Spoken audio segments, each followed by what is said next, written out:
in your career. I'm your host, Conrad Chua.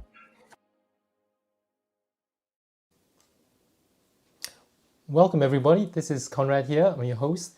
And before we get started, if you're new to the show, you can put your questions in the comments field, whether you're watching us on LinkedIn, YouTube, or Facebook. And you can start by writing down where in the world you're watching from today and who you think will win this year's World Cup. We have two guests who are so passionate about sports and football, who will give us some ideas about actually the commercial side of sports. So first, we have Yasu Okabe. He is a Cambridge Judge Business School MBA alum, and he's SVP Head of APAC at Team Marketing, which is the dedicated marketing agency for UEFA club competitions since the inception of the Champions League. So welcome, Yasu. Hi, Conrad. And we also have, I think for the very first time, a person who's been a repeat panelist. So Andreas Kitzing, another CJBS alum, very passionate about sports as well, football, and he's the CEO and founder of Sponzoo, a digital marketplace for sports sponsorship. Hi, Andreas. Hi, everyone. Hi, Conrad. Yeah. So why don't we get started by, if you can talk a bit about, let's say, your individual career journeys. Because as I said, when you go to the careers office, there's no section about the commercial side of sports as a career for MBAs. So I want to start with you, Yasu, because before the show, you told me how you came to an MBA really to put your home country, Japan, on the sporting map. Can you tell us a bit more about that? Yeah, so I'll try to make it short because this is a very, very fun topic and I always go very passionate. So maybe we can go back to the point later, but I applied for Cambridge from the US. I used to live in the US and only because I wanted to be in a European football business. That was back in 2004. And in the World Cup, actually going to the World Cup 94 in the US, 2002 in Japan really changed my life. So since then, I've been, yeah, that's right. So the one with the Brazilian shirts. That's you, isn't it? Yeah, US World Cup, right? So since the Cambridge, so I've been in a football business. Before that, I was in a semiconductor electronics business in the Silicon Valley, Singapore, and Vietnam since the graduating from college in Japan. So I worked for Everton 1 year during the school. Cambridge, I don't know whether you still have, they used to have a sandwich program in which you can get a job during the school. You can take a year off from the school after 2 semesters, work for a company, and then go back to school to finish the MBA. So which I did with Everton. And then after I thought, okay, I'm done with the club side. I want to work for the best of the best in the football, which is Champions League. You may say World Cup, but T2s are probably the best. So since the graduation, I work for Team Marketing, which is the dedicated marketing agency of UEFA for club competition, yeah, including Champions. Actually, the team and UEFA together created the Champions League and running the Champions League since its inception, 1992. And I'm running Asia Pacific business at the moment. Okay, thank you so much, Yasu. And Andreas, yourself, you came to the MBA, and did you think about sports as a career? Did you think about starting a company? How did all those things come together? Yeah. Well, I actually chose to come to Cambridge also because of the entrepreneurial landscape in Cambridge. I also got accepted into another European business school, which was a little bit higher in the rankings at that point, but I thought that Cambridge MBA was a little better suited to what I wanted to do after the MBA. I had already founded companies before during my undergrad degree, and the first one actually in high school. And relatively soon after I started the MBA, it was clear to me that I wanted to found another company after the MBA. I think studying, not necessarily an MBA, but generally studying is a great chance to try something new and to start companies. And so we took the chance, and I'm still there. And we'll hear a bit more from you about Sponzu, as well as how brands work in terms of sponsoring sports athletes, sports teams. But first, just a quick shout out to some of our viewers here. We have Naveen, thank you for joining. Fizza's watching from the UK.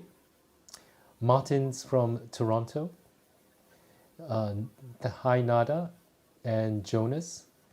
We have Mercy, prospective student at Judge Business School from Nigeria. Amit's from watching from Karachi. Shamim from Dhaka. Oh, and Amit thinks Brazil will win. I know that we had a discussion before this about who's going to win. So this is who we think are going to win. Manish is watching from Charlotte, North Carolina.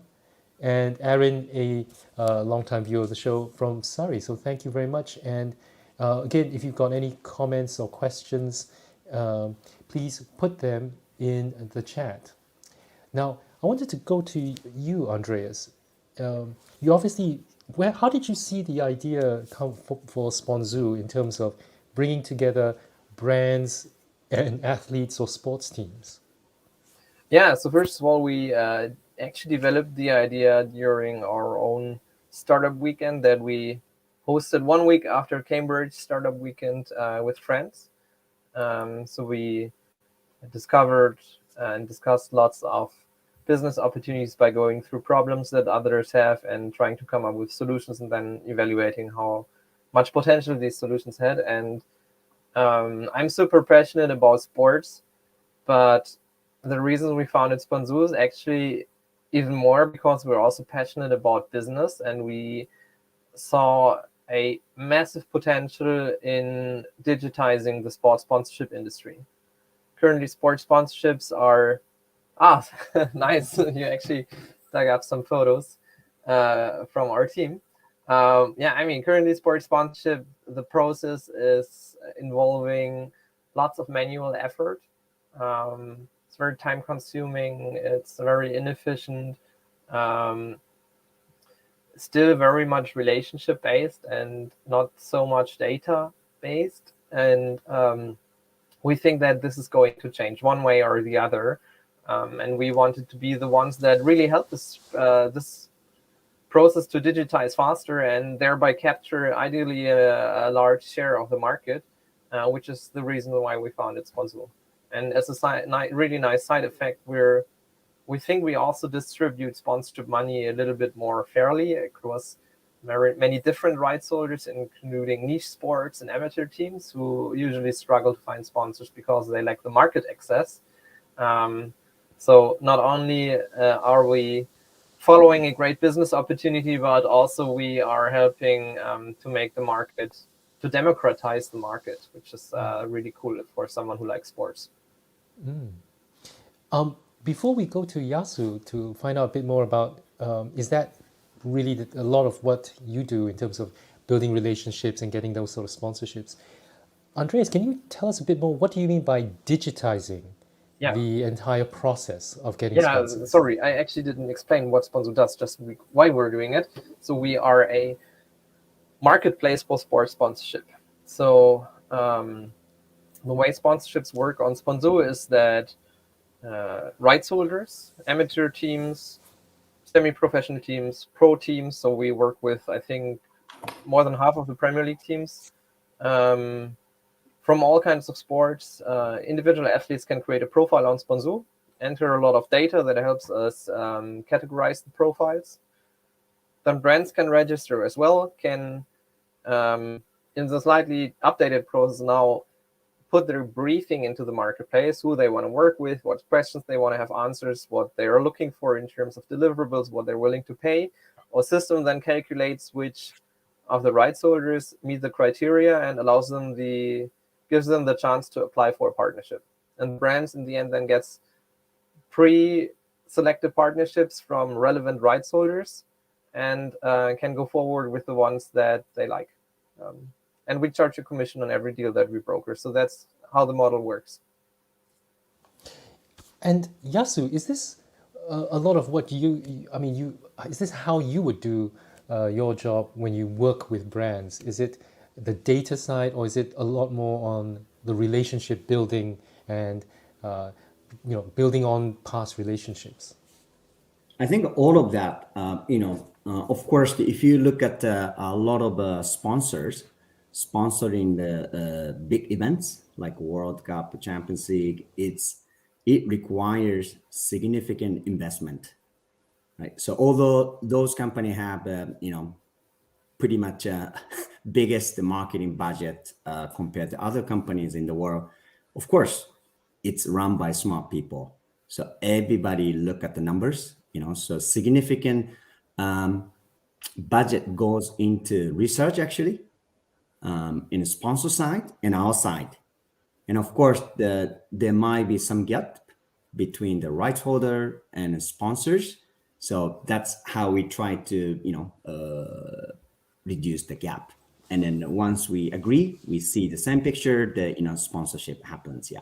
And at the same time, as you said, Conrad, and also Andreas, of course, relationship matters, but not just for sponsorship, right? I mean, I have lived in 6 different countries, traveled so many countries in my work. Wherever you go, relationship, as long as a human being is involved in a business, relationship, of course, matters, right? Even for Andreas' business, sounds very more advanced, digital, but I'm sure he have to speak to the people who actually agree to his pitch, right?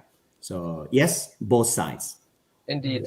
Yeah. And I would always make the case that what team is doing for, especially for top market sponsors, is the right process for them and totally warrants having this personalized, very individual, very necessarily time-intensive process.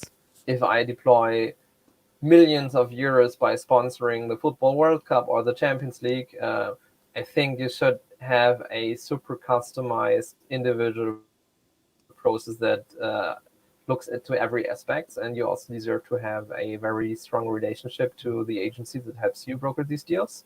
What we see where stuff is even more digital is usually more mid-market or grassroots sponsorships or stuff that is fairly standardized. So if you book influencers, athletes as influencers, that's basically copy and paste sponsorships. They are not super individualized. And this is something that you can very well do online without ever speaking to anyone from us. Obviously, the brand and the athlete needs to speak. But for that, you don't need any intermediaries who personally interfere in the process. Or as another example, and that's something that we're going to see much more of in the future, virtual parameter ads. So conventionally, you see parameter ads in the stadium, which are physically there, and then you see the branding across all the broadcasts. But now with virtual parameter ads, you can digitally exchange what you see on the ads for every different broadcast. And if you have a, let's say, a La Liga match, which we just sold to, I think, an African company, where you still have your local ads, but then 20 or 30 different streams, which means 30 different opportunities to sell the ads to someone else, that's something that you really can't handle anymore at some point with a conventional sales team, but where you need some sort of digital booking platform. And these kind of media buys where it's not much customized, just putting a logo somewhere, that's something that you can easily do online. Yeah. So that's a good point. Because now we're here to talk about sponsorship, right? But of course, depending on the size of the sponsorship investment, the size of the events, of course, the approach would be very different. And that's why, and I just came back from the World Cup last night, and it's a hot topic now. So of course, I'll be happy to talk about it. Yeah, and it's somehow related to this sponsorship discussion. Yeah. Yeah. Oh, We'll, one more we'll thing. come to that. Yeah. One more comment. Actually, we actually also do manually interact with larger sponsorship deals. So if we have, for example, let's say a large sports betting company, because that's the one of the client groups that regularly spends larger amounts of money, who wants to be the exclusive sports betting partner of a club that plays internationally. They might actually, and they do that still, find the opportunities through the digital process so that they get the first offer and see who's available, etc. But once they've selected the clubs that are actually interesting out of that bunch of opportunities, at that point they expect to speak to someone personally. And we obviously, even though we're a digital model, we would be stupid not to invest the sales resource into a several $100,000 to several million euros per year deal at that point. So there we take it then a little bit more offline and do it just like everyone else did in the past. Yeah. We actually have a question here, which is, I guess the fundamental question is, why should companies sponsor sports? What's in it for them? And Ahmed's question really is about B2B, right? It's not a mass market kind of brand. Why would they support sports in this way? Yeah, who should take the question? I can answer it if you want. So I Yeah, mean, go for it. no matter what kind of company you have, you still need marketing. Unless maybe you're a B2G company that has 3 potential clients, then that's something that you can do with sales. But also B2B companies need marketing. They need to make their brand known to potential clients, not to end consumers, but to business clients. And for that, sponsorship works actually quite well. You also have quite good opportunities to engage with other potential executives or really top people at sponsorship events, at sports events. If you also book hospitality services, so that you're in the business lounges, etc. And for that, it also really makes a lot of sense to book sponsorship as a B2B company. Sometimes there are cases where there are some geostrategic interests at play. So I would suppose that Aramco also has some sponsorships, also have some effects, which is totally fair. But yeah, generally there are lots of reasons for B2B sponsorships as well. And Yeah, I know and this. let me add that one. Mainly, we have talked about the economics aspect of sponsorship so far, right? But Yeah. as you know, not just sponsorship, but almost everything in the world involves more than economics. So let's call it, for example, politics, right? So when brands decide on sponsorship, something beyond economics also comes in, depending on the who the brands are. So politics or maybe personal agenda, ego, all kinds of stuff, similar to any other business. So therefore, if you see maybe what you see in economics doesn't make sense, maybe some other things is involved in that one. Yeah. One last thing, actually. As your target group as a B2B brand doesn't necessarily need to be end customers, B2B end customers. You might also want to target, for example, potential employers. I just came back from the Field Hockey World Cup, which is taking place in Hamburg yesterday, where we found 5 sponsors for the event. And I think 2 of them are B2B companies, and their primary objective is to find new talents that want to work for them. And for employer branding, sports sponsorship is awesome because it reaches people, which is the basis for any kind of marketing, but it's also very emotional. And especially for employer branding, this emotional aspect is something that is extremely valuable. I think you, Andreas, you were the one who mentioned about reaching, being able to do hospitality for Yeah. VIPs and guests. So, Yasu, you, in this picture, you have you're meeting up with someone draped in a Japanese flag. Can you tell us a bit more about who this person is and what that kind of opportunities for networking that sports can present? Yeah, that's right. Good point. So so this person runs the company called Mercari, probably the one of the highest IPO, the biggest IPO in the recent Japanese history. My longtime friend. So he and a lot of famous Japanese uh, um, the company owners came to the World Cup. Not just Japanese, yeah. So many international people, and that same not just for the World Cup, but also Formula One, Champions League, in any big tournaments, which is almost like a platform for all those powerful business and political people get together. So actually quite an interesting aspect of the big tournament. And then Conrad, you're from Singapore, therefore I'm sure that you know Formula One, F1 Grand Prix, Night Grand Prix Yeah. in Singapore is really good example of that one. So many people from around the world get together. It's really impressive. So because we are business school people, so I hope more and more Cambridge MBA people I get to see in the future. Yeah. Yeah. And you, Yasu, you just came back from Doha and you've got a couple of photos here of what a city looks like when the World Cup comes to town. And I say city because it's really, I've been to Doha. It's all the stadiums are all within a small geographical area, which is quite different from the other World Cups before, where it was spread out across sometimes more than one country. Right. Yasu, how has the vibe been in the World Cup in Doha been different because it's pretty much like one city? Yeah.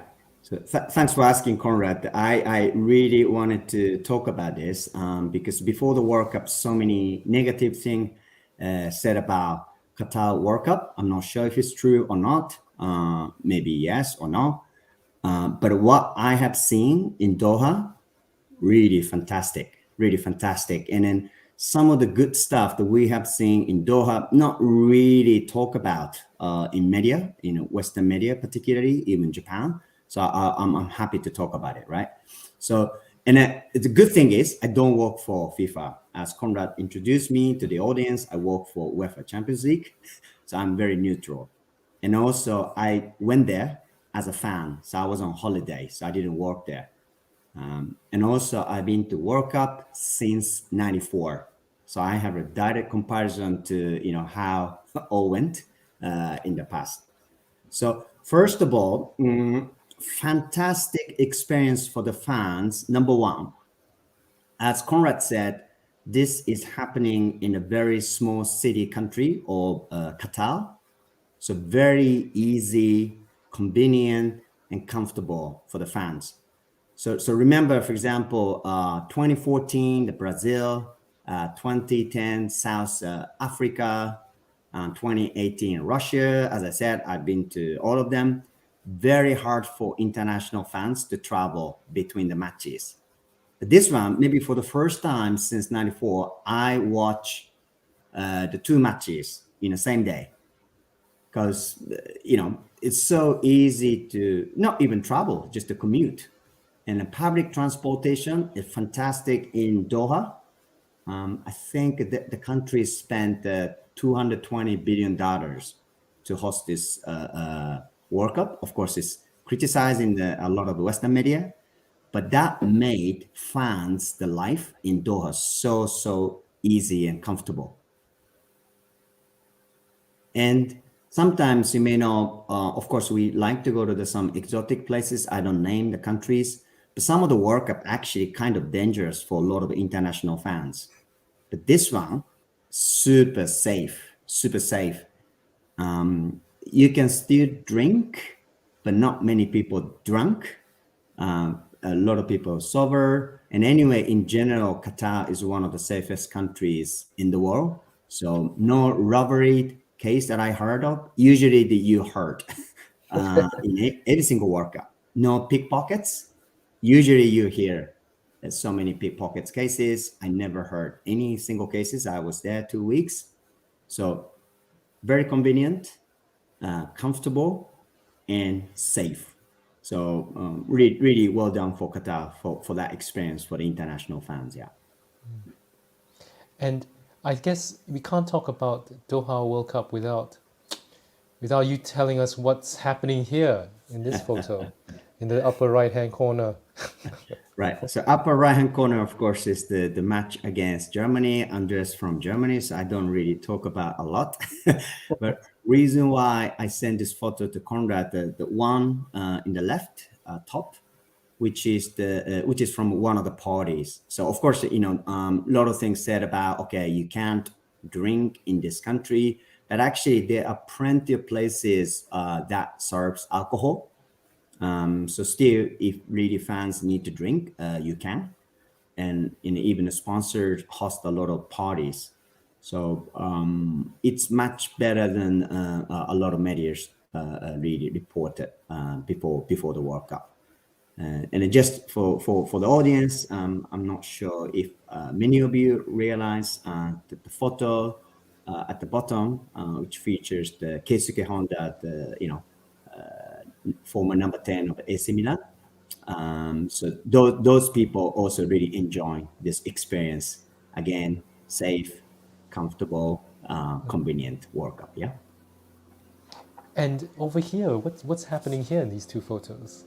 Oh, this is really heartbreaking, Conrad. This is right after the match of Croatia, Japan. Yeah. So after we lost, the player thanking all the fans who supported their action. One other thing related to this, the World Cup, another really good point of this World Cup, again, this is the first time the World Cup was hosted in Middle East. So not just Qatari, if I remember correctly, only 300,000 Qataris, right? So not much. But what I have seen, some of the people wearing the German or Argentina, Brazil, you realize after speaking to them, they're actually not from those countries. They're from a region.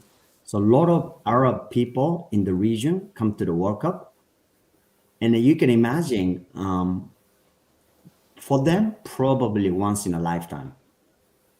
So if you live in, like Andreas or me, I live in Switzerland, Andreas live in Germany, and we get to see so many top football, right? Not just World Cup, in the UEFA Champions League, Bundesliga, Premier League, Euro, Nations League, or you can go to La Liga in Spain, or League One, so easy.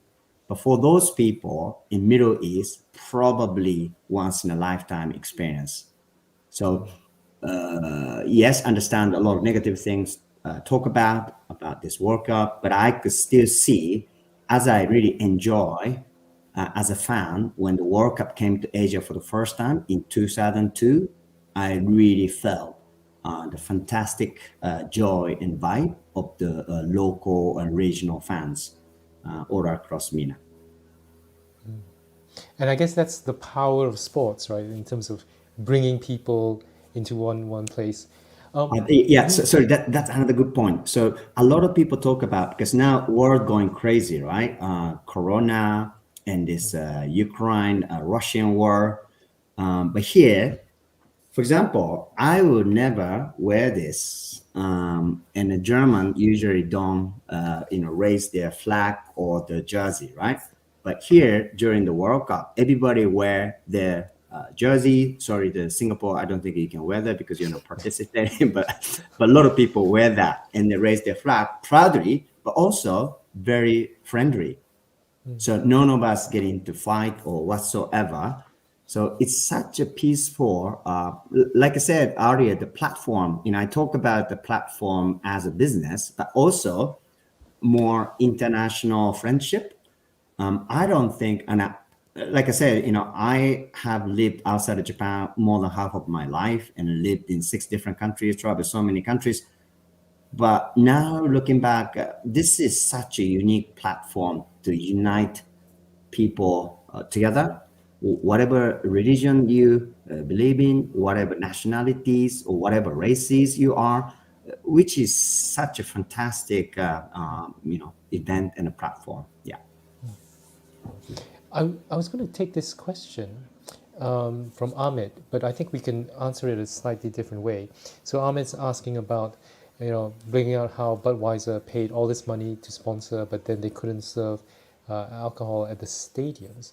So maybe instead of talking specifically about this case, unless people want to, we can think about when companies go into a sponsorship deal, it's a start of a long-term relationship. So how should brands or companies, as well as the sports teams and athletes and rights holders, how should they work on these last-minute changes or things that might happen unexpectedly? Is it just a case of bringing out the contract, or is there other things that can happen?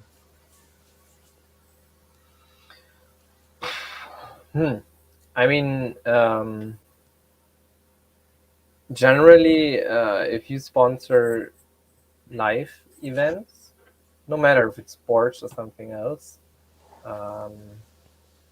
you should have backup plans because something can always change and go wrong.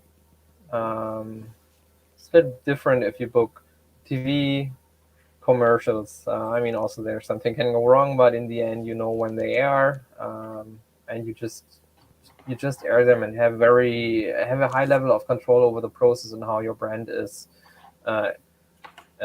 marketed. But if you sponsor something where your brand is just integrated into something else, into an event, into how an athlete portrays themselves into a team, then you might have adverse effects.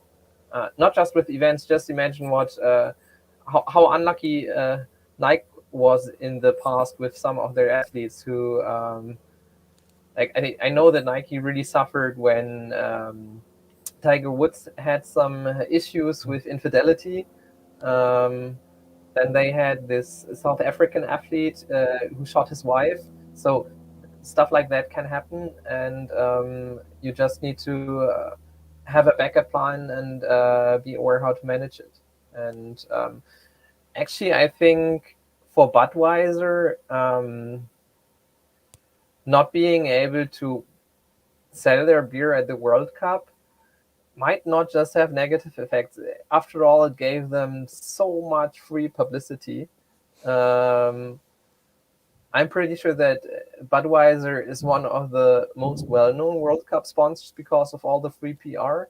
And if you're able to react to that creatively and come up with something, some creative way how to distribute all the beer that can't be sold in the stadium, that might be quite valuable, and actually probably more valuable than reaching the about 1 million people who would be in the stadium and would be exposed to the drink. I mean, just compare that 1 million people in the stadium versus billions of people who read about the partnership in the media all over the world, in several articles and per person. So that's quite a lot of additional reach and additional touch points for the brand.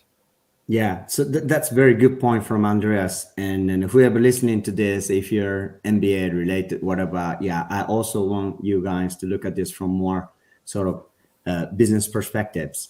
So you can imagine Qatar or Middle East is not the biggest market for any beer company.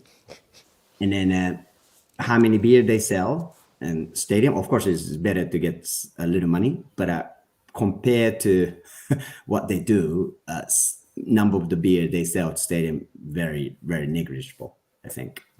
Yeah, actually, coming back to the other sponsors, I think some of the other sponsors were way more unhappy about how the World Cup was portrayed and in some instances definitely rightly so portrayed in Western media. So actually, I know that some of the sponsors don't even advertise their partnership with the World Cup, which is super expensive here in Europe and in the US, because they don't want to be associated too much with the event. And if you look just as the single World Cup, they probably wouldn't have invested the money to book this partnership. And also in hindsight, I don't think many sponsors, at least if you just look at the local market, are very happy about their Western brands about their partnership with the Olympics and the past World Cup in Russia.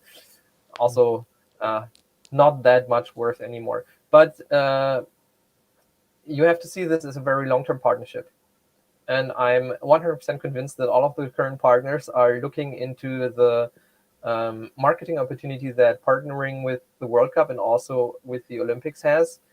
If you look where the next World Cups and Olympics are taking place, and the enormous market potential that this has as an event that takes place in Western countries, not necessarily because it's better, but because for them these are the largest target groups, and you have to stake your claims early.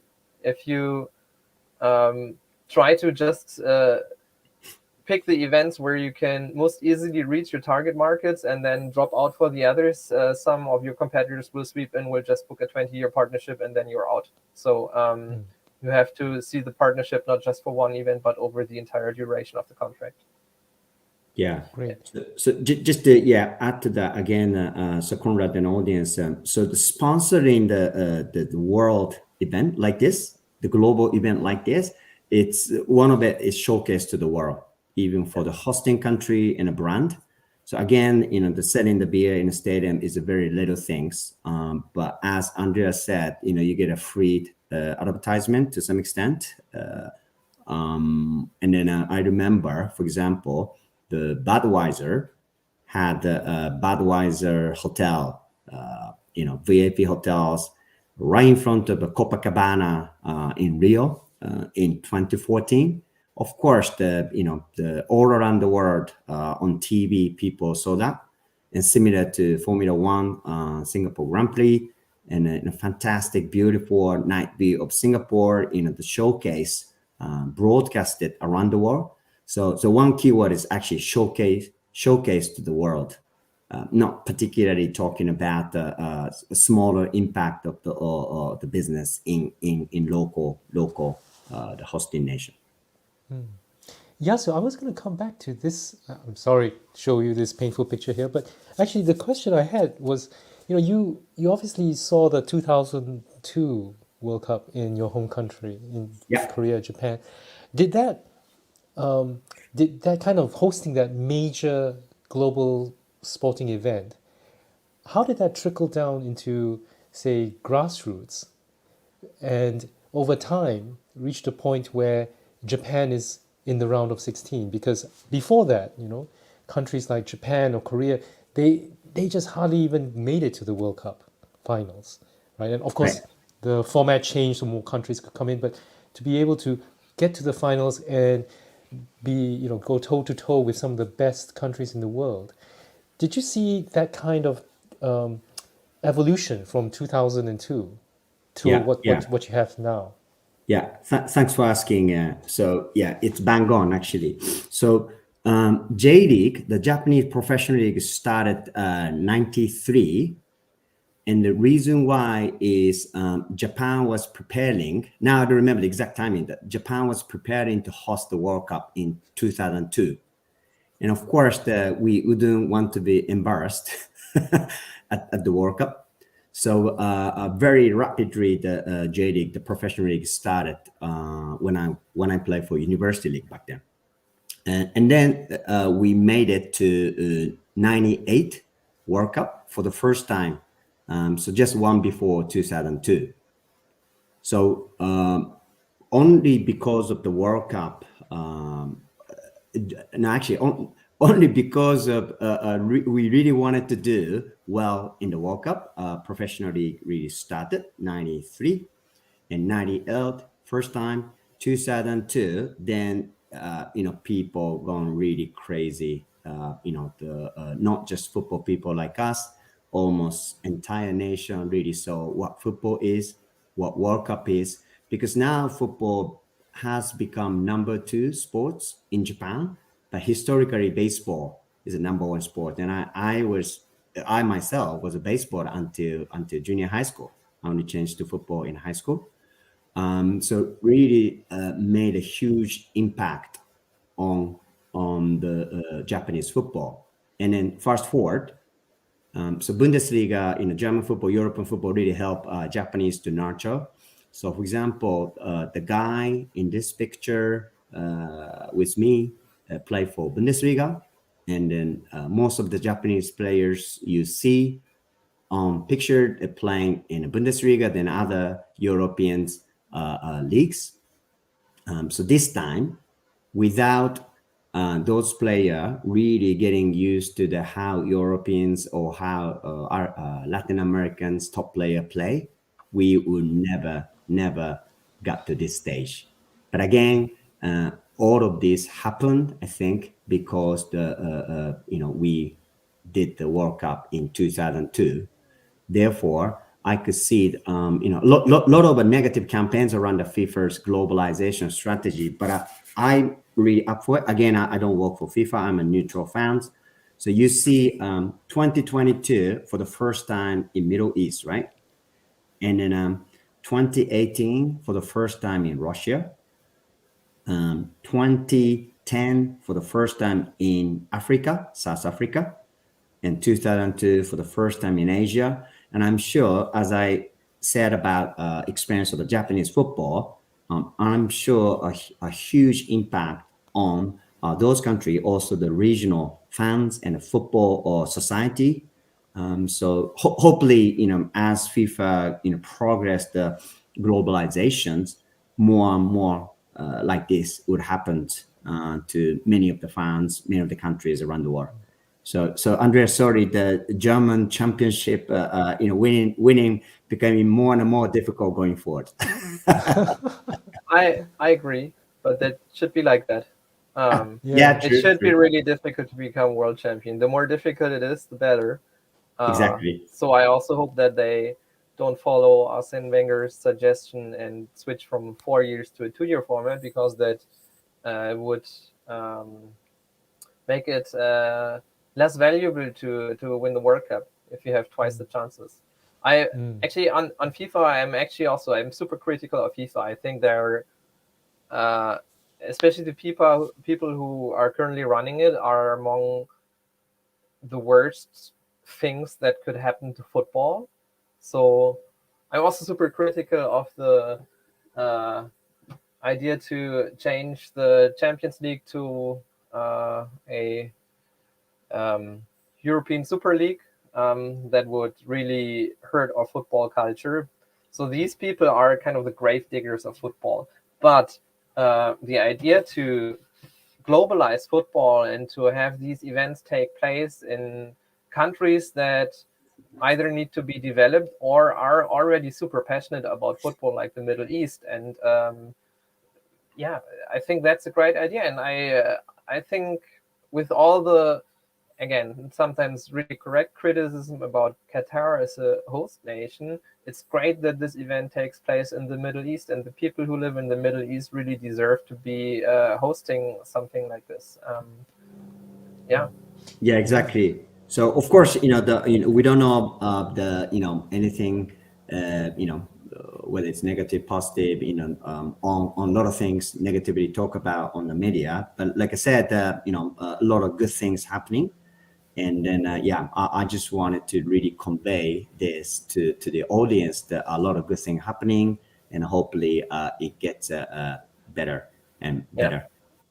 it would be really nice that at some point the process of hosting events like this would actually be super transparent.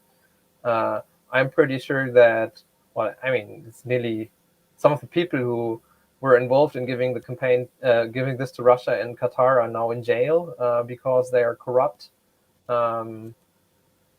Same for the World Cups before, including the one in Germany. We definitely paid the FIFA to get the World Cup to Germany, and I think, this is a non-profit or profit organization. It's a shame that this organization is so corrupt. Because they are working on something so valuable and they have the potential to do so good. And I think there is a lot of stuff that needs to change there, but one thing that shouldn't change is the global outlook of football and the global outlook of FIFA. Right. Andreas, we have time for one last audience question, and this one is for you, I think. How has the advent of social media influenced the evolution of sports sponsorship and endorsements? Yeah. Um, I think social media is really valuable for especially individual athletes or for niche sports who want to get sponsored, because suddenly these athletes and these niche sports have their own audience. Before social media, having reach was somewhat limited by the channels that you had that gave you reach, which was mostly television. And you can't broadcast all the matches simultaneously on television. But now each athlete has their own audience.